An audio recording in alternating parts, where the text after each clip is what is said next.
Mandarin danışmanlık Medipol Üniversitesi'ne mut çakılı alıp berýär.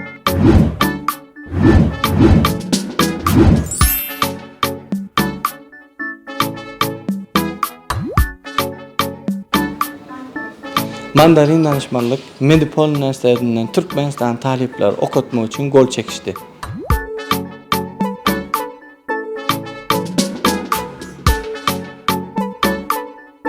Medipol Üniversitesi dünyanın ve Türkiye'nin en ağıraylı üniversitelerinden biridir.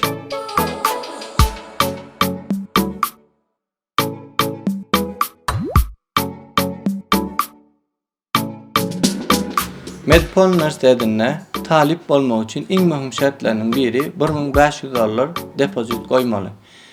$1500 depozit koyduğunuzdan soň bärik gelip üniversitede registrasiýa edinizden soň üniversite tölegini töläňizden soň Türkmenistanyna ve birinci kurs bolsaňyz depozita izni alýaňyz. Medipol Üniversitesi'ne talip bolmak için atestat, soňky 3 ýyllyk bahaňyz we pasportuňyz gereklidir.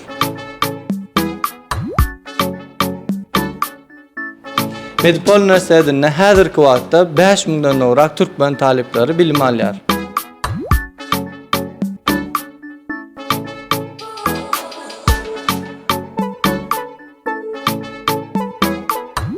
Siz hem Medipol Üniversitesi'ne talip bolmak isteseňiz, arzularyňyzy hasyl etmek üçin Mandarin danışmanlyk siziň hyzmatyňyzda.